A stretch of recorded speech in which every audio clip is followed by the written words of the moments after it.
didampingi oleh Ibu pengajar praktek yaitu Ibu Anita Juniati SPD. Kemudian saya didampingi juga oleh rekan sejawat saya yaitu Bapak Ingrid Ilyas Utama SPD, yang mana beliau mengajar di kelas 6. Assalamualaikum warahmatullahi wabarakatuh, Pak Ilyas. Waalaikumsalam warahmatullahi wabarakatuh. Ya. Selamat pagi. Selamat pagi, Wida. Ya. Bagaimana kabarnya hari ini, Pak Ilyas? Alhamdulillah luar biasa. Baik, Wida. Oh iya, ya kelihatannya saya lihat Pak Ilyas sedang senang sekali tuh. Ada apa ya? Kenapa gitu? Alhamdulillah senang juga. Kemarin ulang tahun saya dikasih kado yang dari istri. Makanya saya senang ya. Iya. Bagus sekali ya jam tangannya. Alhamdulillah dari istri. Iya, alhamdulillah. Alhamdulillah ya Pak Ilyas. Barokaloh ya. Saya cuma bisa mengucapkan selamat ulang tahun. Terima kasih. Panjang umur, doa terbaik ya buat Pak Ilyas. Salam buat istri di rumah ya. Oh siap, siap. Ya, ini Pak Ilyas, terima kasih saya sudah diberikan waktu dan kesempatan untuk bisa coaching lagi dalam tahap pasca observasi ya Pak Ilyas. Oke. Pada tahapan ini kita melakukan coaching, kemudian yang berikutnya kita itu adalah sharing ya Pak Ilyas. Ya. Kemudian kita saling merefleksi, kira-kira apa kendala, kemudian hal-hal positif apa yang sudah Pak Ilyas lakukan, kemudian jika ada kendala ataupun rencana pengembangan tidak lainnya, apa yang akan dilakukan Pak Ilyas begitu. Jadi saya mohon minta dulu ya Pak. Ya, Wida. Siap.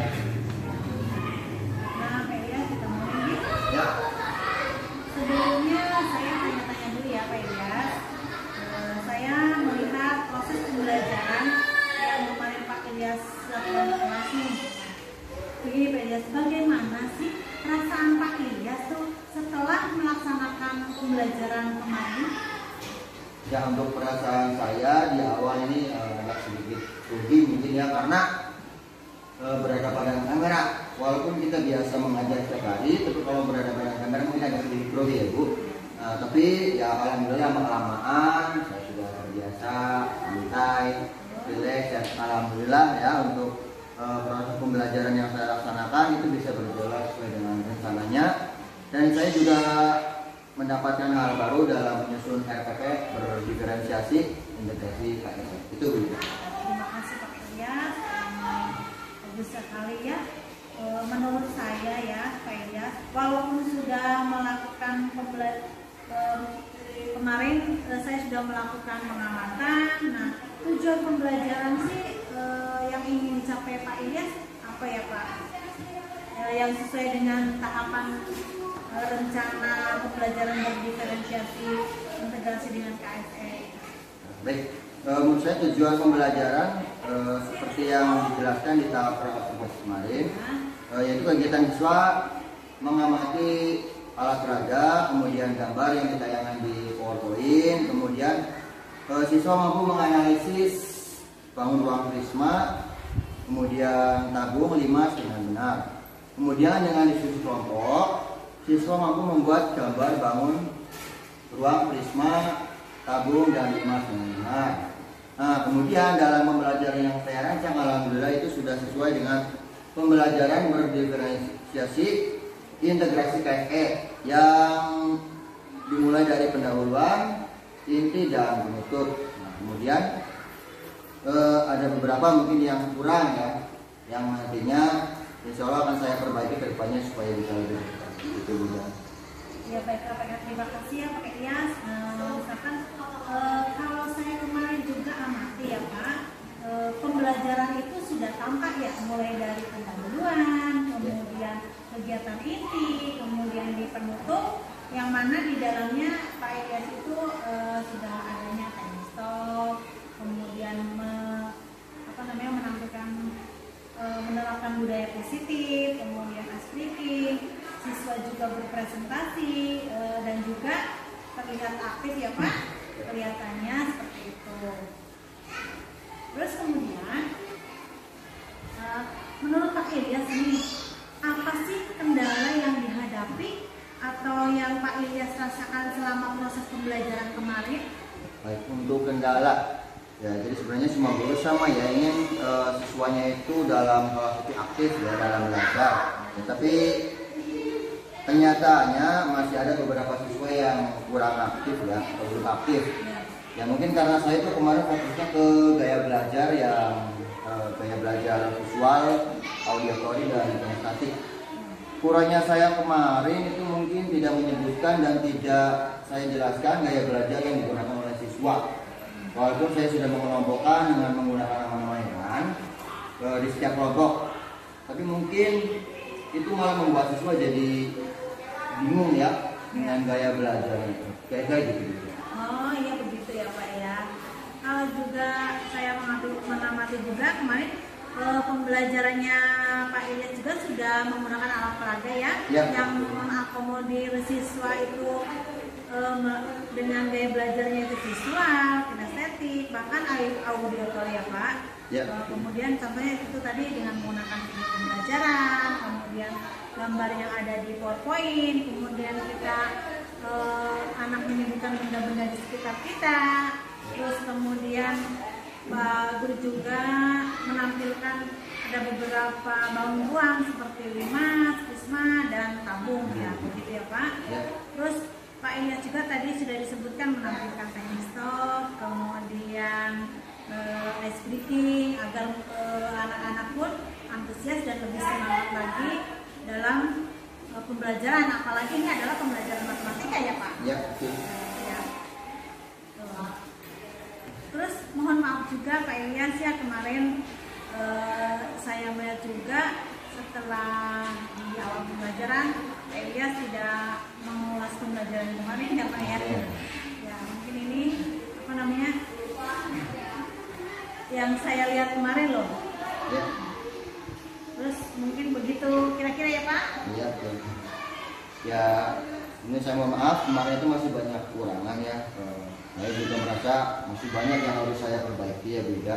Jadi untuk kedepannya ya terkait dengan kendala yang menghadapi itu masih banyak kekurangan. Ya betul Pak Ilyas, tidak apa-apa ya.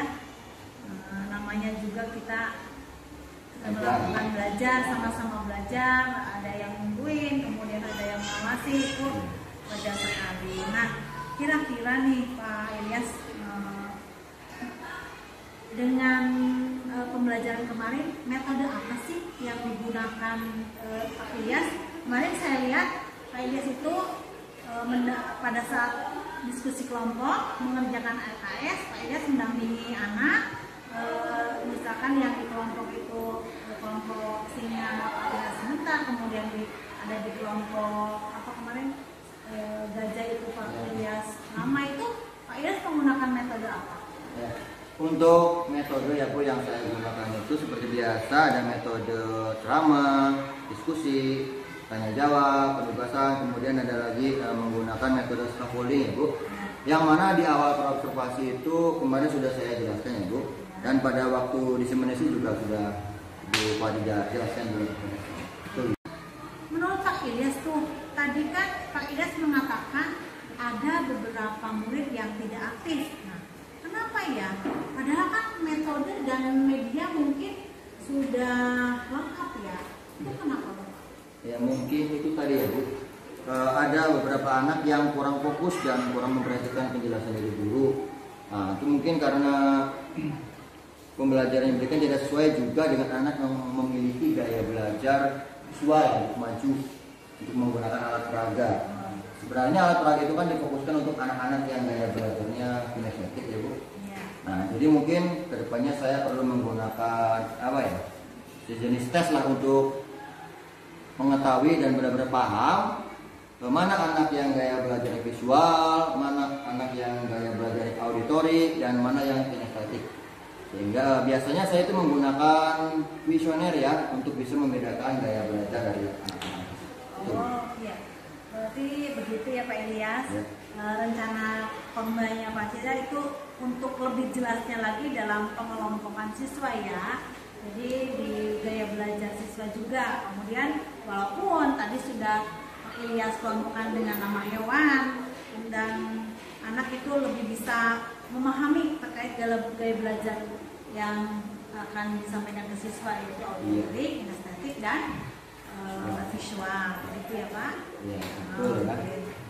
Nah, kemudian untuk pembelajaran bangun ruang selanjutnya, karena saya akan membuat jaring-jaring bangun ruang, rencana saya akan menggunakan alat-alat yang lebih lengkap lagi, misalnya penggaris atau benang ya, untuk mengukur bangun ruang tersebut.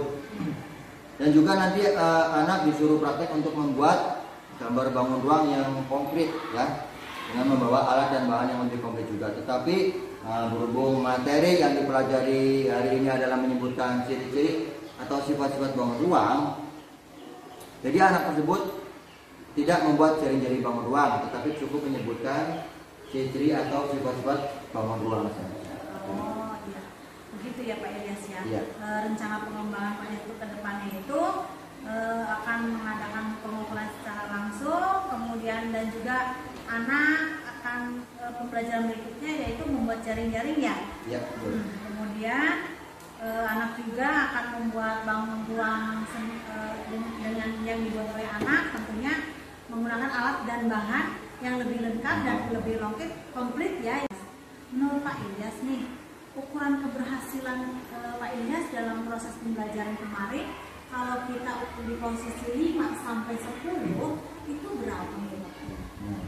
Kalau menurut saya itu ya mungkin ada di posisi 7 ya Bu ya. Ya, kenapa itu? Ya karena sudah disebutkan tadi bahwa dalam pembelajaran media metode sudah lengkap, tetapi ya ada saja yang namanya murid itu kurang aktif ya, mungkin karena masih ada beberapa kendala yang sudah tadi saya jelaskan di awal.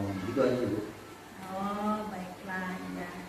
Jadi kira-kira keberhasilannya itu berarti di posisi 7 ya Pak ya, 7. yang sudah tadi disebut Pak Ilyas. Ya. Yang nggak apa-apa nih, baiklah Pak Ilyas. Kemudian siapa sih yang mendukung pada proses kegiatan pembelajaran kemarin itu Pak? Ya tentunya yang mendukung kegiatan kemarin itu yang pertama ada Bapak Kepala Sekolah, kemudian juga yang sudah saya ajak koordinasi dulu, kemudian pastinya ada murid saya sendiri ya. Tambah lagi ada rekan sejawat yang juga sudah membantu pelaksanaan saya untuk mendokumentasikan kegiatan pembelajaran ini ya. Terima kasih untuk Bu Ella yang sudah membantu kegiatan saya dengan Bu Fari.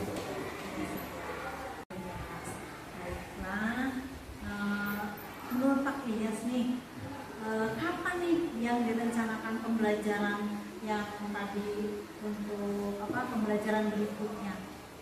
Untuk pembelajaran berikutnya insya Allah mungkin besok lusa ya Bu, karena pembelajaran itu biar urut gitu ya, mungkin besok lusa. Nah, hari ini kan ciri-ciri atau sifat-sifat bangun ruang, nanti kemudian setelah itu kita akan membuat jaring-jaring bangun ruang, dan kemudian akan membuat gambar bentuknya ya, bentuk bangun ruang itu sendiri. Berarti seperti itu ya Pak ya. Kebutuhan siswa sesuai minat dan bakatnya begitu ya Pak ya. Iya betul Bu ya. Kemudian ini Pak Ilyas, bagaimana ya tanggapan Pak Ilyas dengan adanya kegiatan supervisi akademik ini? Menurut saya kegiatan supervisi ini bagi saya sendiri sangat bermanfaat ya, karena ketika di supervisi saya jadi mengetahui kekurangan saya di mana ya. Kemudian nantinya juga akan menjadi bahan saya dalam melakukan perbaikan nantinya untuk pembelajaran berikutnya. Itu. Begini Pak Ilyas, komitmen apa yang kedepannya akan Pak Ilyas laksanakan setelah pembelajaran kemarin ya Pak Ilyas? Ya untuk komitmen saya ke depannya itu ingin meningkatkan kualitas pembelajaran saya lebih baik lagi, sehingga bisa meningkatkan kinerja saya sendiri, kemudian nantinya bisa meningkatkan prestasi siswa, kemudian kualitas sekolah juga bisa lebih meningkat lagi. Wah, sangat luar biasa ya Pak Ilyas dengan komitmen kedepannya untuk pembelajaran.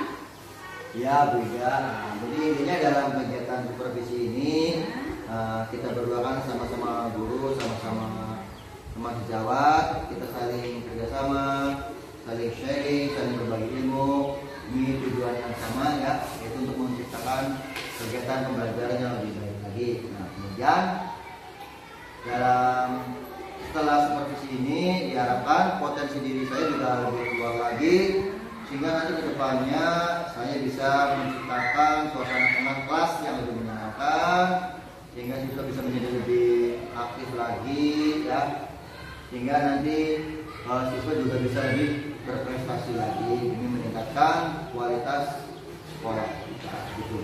Ya, terima kasih Pak Lia, bagus sekali ya.